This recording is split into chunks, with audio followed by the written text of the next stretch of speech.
Hey everybody, thanks for joining me. My name is Jared and I try things. On today's episode, we're going to be trying to dry age some USDA Prime ribeye ourselves. I've been on a tear watching YouTube clips, reading about it on the web. I'm a firm believer that anything somebody does out there in the world, you can do yourself at home, and so we're going to give it a shot. Now, I'm going to do this in parallel at the same time as trying to age some liquor in an oak barrel myself, which we'll cover in another video. Maybe the link is here by now, I don't know. But I've got everything that we need to get started on aging the beef today, so let's go ahead and get started. All right, to dry age our meat at home, there's really just a few things we need. We need a roasting pan like this to put underneath the meat in the fridge. We're going to line this with some coarse salt, which is going to absorb the moisture out of the meat. Now, the salt I got is Himalayan coarse pink salt. I don't think it really matters what kind it was. This was just cheap when I was at the store on the day I got it. Same with these pans. Now, I think ideally this pan would be a glass bakeware kind of a dish, so that way there'd be no interaction with the salt. Now, I don't think that putting salt in here will affect the aluminum of this pan at all, but just to be sure, I'm going to line it with some additional foil. That's right, to save an aluminum pan, I'm going to line it with additional aluminum, but really this is just to, you know, give it a little added protection, and hopefully I'll not eat through the pan or anything in the 30 days while I'm aging this. So I'm going to go ahead and just pour this whole bag in here. This is a 3-pound bag, or 3.5 pounds, and I'm going to spread it out here. Now, again, the whole idea behind dry aging meat is that you are trying to remove moisture to really concentrate that beef flavor and tenderize it. I mean, you're effectively letting it rot, and in the meantime, you don't want any mold or anything else getting on it. So in order to do that, we line this tray with salt, and then we'll put the beef on top of that. Now I've got this little, excuse my reach there for just a moment. I've got this roasting rack right here. I'm gonna just put this right on top of the salt, and then once we have our beef prepared, we're gonna just set the beef on top of this, and we'll put that into the fridge that is aging this. Now, just for the heck of it, I got 2 of these pans. The mini fridge that I'm going to be using to dry age the beef in, I've had a little bit of issue with moisture in the past and building up in there, and that's exactly what we're trying to control. So just for an extra measure, I'm going to try lining this one with salt as well and putting that in the mini fridge just to have that much more moisture absorption happening within the mini fridge. Now, the other thing too is the reason I'm using a mini fridge, again, we want to make sure that the beef doesn't get any mold on it or anything else, so that it will spoil before we get to enjoy it. And for that reason, I'm not doing this process in my normal fridge with everything else, as you know, I'm getting in and out of there every day, or maybe my kids are, or anything else. I don't want to cross-contaminate the beef. So I'm putting this in a mini fridge. It's completely separate and apart, and that's all that's going to be happening with this beef for 30 days. So in the meantime, before we take a look at this in the fridge, you'll see that this pan will be in there as well with some salt and lined up. Now, let's look at one more thing before we do this, and that is, of course, the beef itself. I'm going to put down a cutting board here. So I went just to my local grocery store and had them cut me this up. The interesting thing was, I told him what I was getting the meat for, and the guy had some great tips and suggestions. He actually suggested that for the purpose of getting this ribeye, that I leave the bone in there. Apparently that helps save some of the meat content from shrinking and making sure you get more of a yield out of it. Me personally, I don't have any butchery skills. That'll be something else I'll have to try another time on another episode. So I had him give me a boneless roast so that once it's all aged up, I can just cut that thing out of there and we'll be ready to go. So this is the steak or the roast that I got today. So this is again USDA Prime ribeye roast. We'll turn this thing over here. You can see how marbled up that is. And for the purposes of aging, they leave this fat cap on here. This is all, you can see that big old hunk of fat across the top. We're going to leave that on there for a couple of reasons. Number one is, as all of this kind of decays and turns black and gets a nice crust on the outside, or a rind really is what it is, more akin to probably, that fat will form that rind and protect this side of the meat.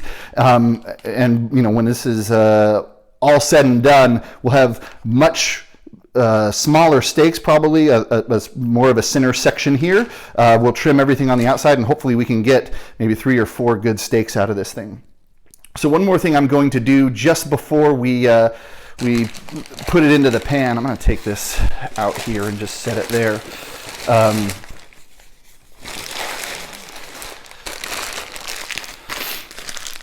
Do this. I'm going to try to pat some of the moisture off of this thing. Again, we're trying to dry it, and you know, I don't really want, if I can help it, I don't really want any thing leaking down into my salt or anything else. I don't want anything preventing that from doing its job. So I'm just going to pat this roast off pretty good. I think that'll be fine. And then let's grab our other pan over here and see how we can orient this best. Let's see here. I think that might do us like that. I don't know. What do y'all think? Never done it before. All right. Well, let me take a little break here, finish lining my other pan with salt, and then we'll show you the fridge when this is going in there. All right, here it is in the mini fridge. You can see I've got my salted pan there and my beef ready to go. I've got my other pan of salt up there just to help control that moisture content. And I've got my thermometer up there, which is showing a little high, but that's because I've had the door open here for the purpose of this video. I'm going to make sure that that thermometer stays right around 35 degrees over the next 30 days. And we'll check back in on it here and there and just make sure it's going okay. We'll see you then. Okay, here we are about 2 weeks in. Now I've been checking on it periodically here and there. I've been trying to, keep the fridge closed to reduce exposure, so we'll make this one quick. But mostly I've been checking on a couple of things to make sure that the temperature is okay, which right now you can see it's right about 35 degrees, which is right on. I'm making sure that I don't see anything funky growing on it and that it doesn't smell bad. Now everything here looks okay. It does have a little bit of a beefy smell going, nothing too funky, but I am going to keep my eye on that, and if it smells like it's starting to turn, then I'm going to go ahead and pull that out and we'll just eat it. When you're dry aging beef, as I understand anyway, the majority of the moisture is lost right in the first few days, so this will already be pretty dry aged in terms of that. Now you can see as a result of that in the back, I do have some kind of ice crystals forming in the back, like the beef let off more moisture than the salt could absorb. And that's okay. Again, I'm just keeping my eye on it, and we'll go from there. You'll see it already has that nice kind of dark maroon color happening, which is exactly what we want to see. That outside will continue to get darker as this thing ages over the next couple of weeks, and hopefully it'll be nice and kind of like a dark gray brown, and when we cut into it in a couple of weeks, it'll have that really nice super dark maroon color going on. So anyway, looking good, and we'll continue to check in onto the progress as we go along. All right, we are just a couple of days away from a full month on this thing. I put it in on January 15th, and now I don't know what today is exactly, the 11th or something. So first impressions, this thing is stiff and waxy on the outside for sure. It's been doing its job. It does not have kind of the traditional gray brown you might see on this thing, and I think that's just because of a lack of airflow in the mini fridge as compared to in a big commercial thing, although it's still a little springy on this side. The other thing that's interesting is it had this big fat cap on here, which you can still see all that fat, but this is actually the line of the fat right here, which I don't know if you can see that. And this part right here is fat, but it's as it dried out, it got so thin that it just almost doesn't even look like that. So we're gonna cut this thing open, and we're gonna see if I can get 3 or 4 steaks hopefully out of this thing. Let's first just maybe cut the end off here and see what we got going on inside. Ooh, I might have taken off way too much there, but that looks delicious. Look at that. Oh man, that feels good. It looks good. Look at that though. I took off way too much on that end. I bet I'm gonna try and cut this open because I bet there was, let me do like this. Yeah, see, I could have gotten a little more out of that thing. Yeah, I'll try and be a little more careful on the other side, but that looks amazing. That is exactly what you want to see. We're a little brown there. That's not going to hurt anybody. Let's try and be a little more conservative on this end. And this is, by the way, the knife that I sharpened in my other video.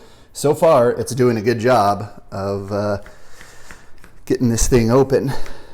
All right, that's still a little brown there. I might try to take off just a little shave more. Yeah, starting to get nice and red there. Look at that color, that marbling. Man, I cannot wait to eat this thing.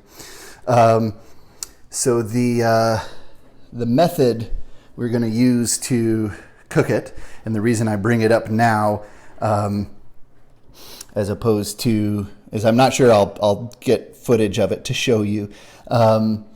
But we're probably, just because I've been waiting a month, this was an expensive piece of meat, I'm probably going to sous vide these guys, and then sear them in a pan, just so that I have less chance of screwing it up at this late juncture. We've been so patient. It wasn't cheap, and so hopefully we can get some perfect steaks out of there. Now,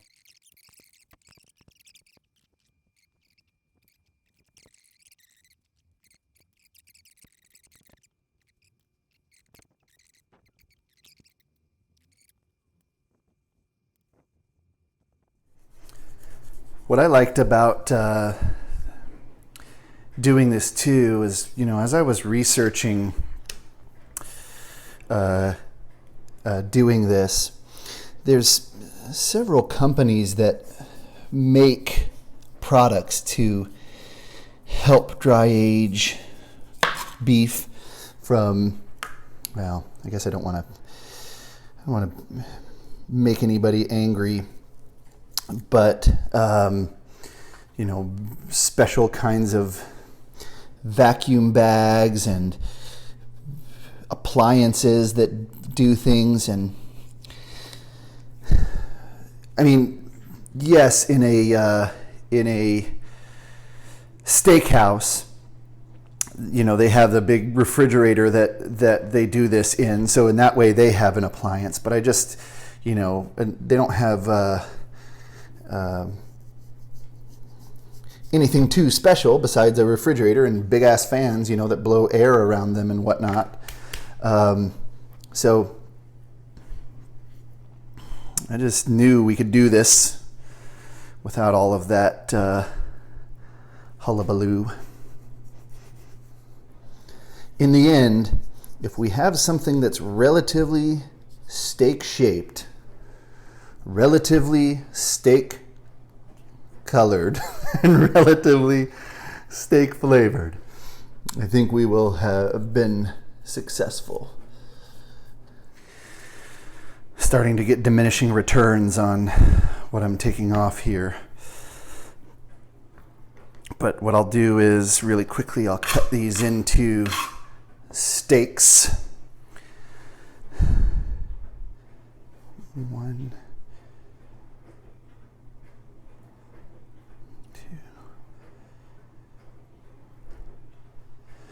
2. I put some spots on there to try and get These might be like too thick. 2 inches thick is what I mean. Although, yeah, man, don't want to totally horf this thing up, but here we go.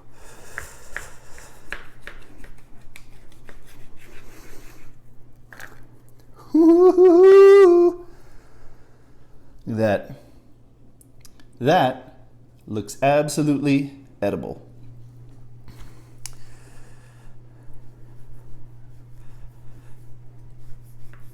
Let's do one more. And these are thick and juicy. Well, not juicy, dry. All right, so I'll try to get some images of our cooking process, but in the meantime, I think that's pretty good. I'll tell you if it was a success, if I got too much, if I got food poisoning and whatnot, but so far looking good. I appreciate you guys watching, and catch you later. All right, these steaks just turned out awesome. I think next time if I have the guts, I'm going to age them even longer, and I hope this encourages you to try it because anybody can do it. So to sous vide it, we put them in these bags with salt and pepper and herbed butter. We put them into the water at 140 or 142 degrees to bring them up to medium rare temperature. There they are right after they came out of the bag. We then seared them really quickly on either side in a cast iron skillet. They were so thick, I wasn't worried about them overcooking, and they turned out perfect. So anyway, again, I hope you try it. Anybody can do it. Thanks for watching.